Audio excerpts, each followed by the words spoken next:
Returning to today's topic, one of the things you will find on the Coursera site is a reference to the Philadelphia Inquirer, and that will take you through to Mark Bowden's journalistic articles, which eventually formed the book Black Hawk Down, as I mentioned earlier.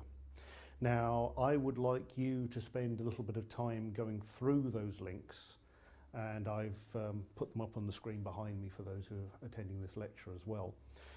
What I'm going to do in the latter part of today's discussion is actually explore that site. Mark Bowden, as part of his journalistic brief with the Philadelphia Inquirer, went back after the events of the Battle of Mogadishu, and if you like, started to dig down and to try and reveal what actually happened and the detail of what happened, rather than the media reporting that was contemporary to the time. Now, this is a military engagement in 1993 between American forces and militiamen, I suppose militia women, although that's not a common phrase, in Somalia, during a period of political transition, might be a polite way of putting it. Civil war is nearer the mark. It was intended to be a surgical strike to achieve some very specific objectives. And as we'll talk about as we go through this particular topic today, the intention was that in the heart of Mogadishu, the American servicemen would be there for no more than half an hour. As it is, the media reporting that broke overnight because of the time distance talked about an ongoing battle. And in fact, this has been described as the most intensive firefight that American forces had been involved with since Vietnam. Do remember that Gulf War I was only 2 years before this. So the military assessment is that this incursion in Mogadishu actually was more of a battle, was more intense in every respect than what had gone through in the liberation of Kuwait 2 years before. Now, the media reporting, because we had reasonably live feeds at the time, i.e. contemporary to the events going on, was portraying what went on as a failure. No, it didn't take half an hour to go into Mogadishu and extract the lieutenants of Mohammed Farah Aidid. That was the objective of the exercise.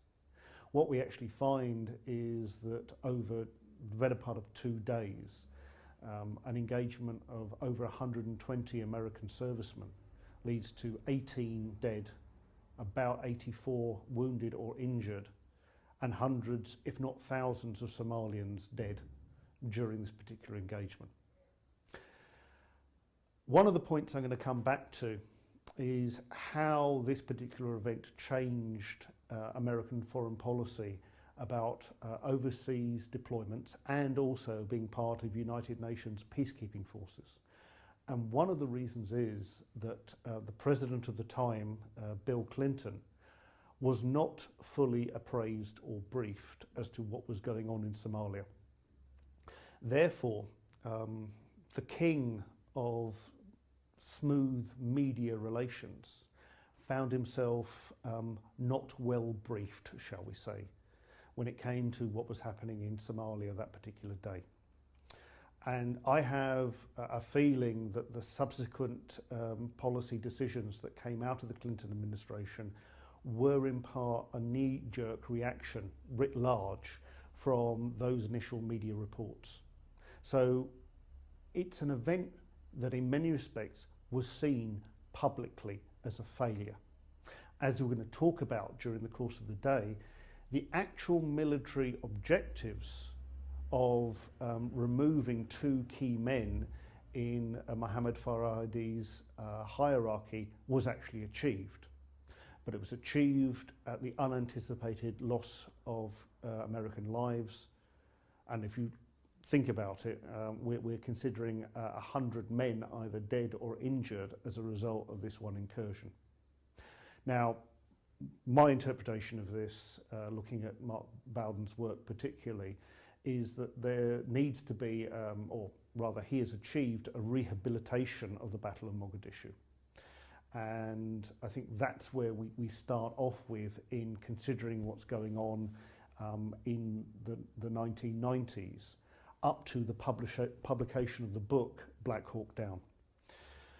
Now, the two branches from that, as we're going to discuss, as I mentioned earlier, is firstly the film, and secondly, what happened to the website.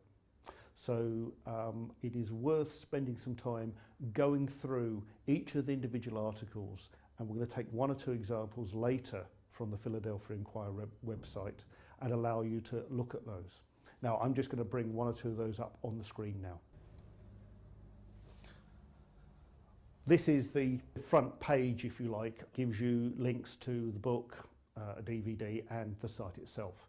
And clearly at this point in time, we'd like you to go through and start looking at some of the journalistic articles themselves.